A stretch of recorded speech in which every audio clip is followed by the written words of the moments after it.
जिस दिन मुझे वह पुराना फोटो मिला उसी दिन समझ आया कि कुछ लोग जिंदगी से चले जाते हैं, लेकिन यादों से कभी नहीं जाते। तस्वीर के कोने पीले पड़ चुके थे और समय की धूल उस पर जम गई थी। फिर भी उसकी मुस्कान बिल्कुल वैसी ही थी जैसी बरसों पहले थी। मैंने जैसे ही वह तस्वीर हाथ में ली, बीता हुआ समय अचानक लौट आया। ऐसा लगा जैसे वर्षों का फासला एक पल में मिट गया हो और मैं फिर उसी उम्र में पहुंच गया हूँ, जहां दिल पहली बार किसी के लिए धड़का था। उसका नाम रचना था। वह मेरे जीवन का पहला प्यार थी और शायद आखिरी भी। उससे मेरी मुलाकात किसी फिल्मी कहानी की तरह नहीं हुई थी। वह हमारे पड़ोस में रहने वाले अपने रिश्तेदारों के यहाँ गर्मियों की छुट्टियां बिताने आई थी। पहली बार उसे घर की छत पर देखा था। हवा में उड़ते उसके बाल और आंखों में छिपी मासूमियत ने जाने क्यों मुझे उसी दिन अपनी ओर खींच लिया था। धीरे धीरे पहचान हुई, फिर बातें शुरू हुईं और कुछ ही महीनों में वह मेरी दुनिया बन गई। उस समय न बड़े वादे थे, न बड़े सपने, बस एक दूसरे के साथ बिताए गए छोटे छोटे पल थे जो बहुत कीमती लगते थे। शाम को छत पर मिलना, दूर आसमान को देखना और भविष्य के बारे में सोचना हमारी सबसे बड़ी खुशी हुआ करती थी।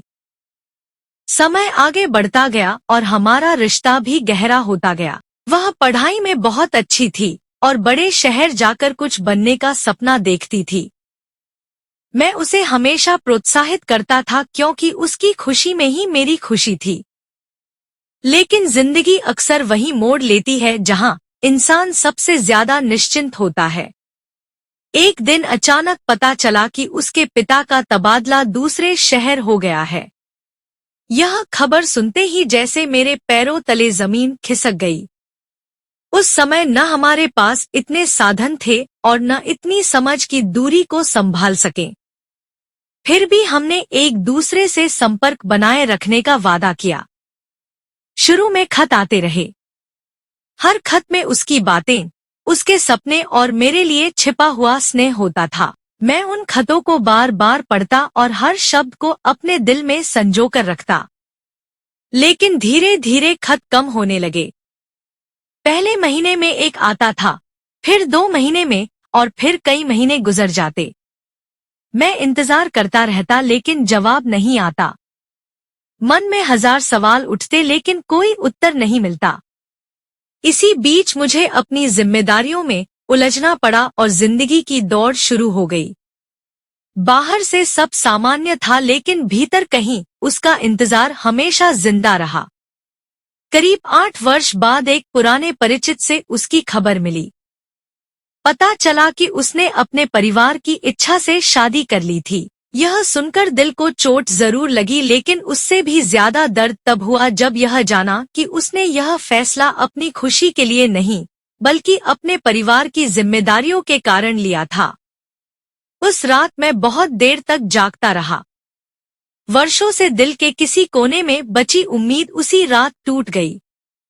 मैंने उसके सारे खत फिर से निकाले और पढ़ने लगा। हर खत में उसकी वही सादगी, वही अपनापन और वही अनकही मोहब्बत थी। तभी एक खत के बीच से वही पुराना फोटो गिरा जिसे शायद मैं कभी भूल चुका था। तस्वीर में हम दोनों एक मेले में खड़े मुस्कुरा रहे थे। उस तस्वीर को देखते हुए मुझे पहली बार महसूस हुआ कि प्यार का सबसे बड़ा दर्द बिछड़ना नहीं होता, बल्कि यह जानना होता है कि जिसे हम सबसे ज्यादा चाहते थे वह भी हमें उतना ही चाहता था, फिर भी परिस्थितियां हमें एक नहीं होने देती। उस रात आंखों से बहते आंसू वर्षों से जमा दर्द को अपने साथ ले गए। पहली बार मैंने उसकी याद को शिकायत की तरह नहीं, बल्कि एक खूबसूरत सच की तरह स्वीकार किया। आज उस घटना को बहुत समय बीत चुका है। जीवन आगे बढ़ गया है, लेकिन वह तस्वीर आज भी मेरी सबसे कीमती चीजों में से एक है। जब कभी मन बहुत अकेला होता है तो मैं उसे निकालकर देख लेता हूँ। अब दर्द पहले जैसा नहीं होता, बल्कि एक शांत सी मुस्कान चेहरे पर आ जाती है। मैंने समझ लिया है कि हर प्रेम कहानी का अंत मिलन नहीं होता, कुछ कहानियां अधूरी रहकर ही पूरी होती हैं, क्योंकि वे इंसान को प्रेम का असली अर्थ सिखा जाती हैं। रचना मेरे साथ नहीं है, लेकिन उसने मुझे सिखाया कि सच्चा प्रेम अधिकार नहीं, सम्मान होता है। किसी को पाने से ज्यादा जरूरी है उसे दिल से चाहना। वह तस्वीर आज भी मेरे पास है और शायद हमेशा रहेगी, क्योंकि उसमें सिर्फ एक चेहरा नहीं, बल्कि मेरी जिंदगी का सबसे सच्चा दौर कैद है। कुछ लोग समय के साथ दूर चले जाते हैं, लेकिन उनकी यादें हमारे भीतर एक ऐसी रोशनी छोड़ जाती हैं जो उम्र भर बुझती नहीं। यही उस अधूरी मोहब्बत की सबसे बड़ी सच्चाई है।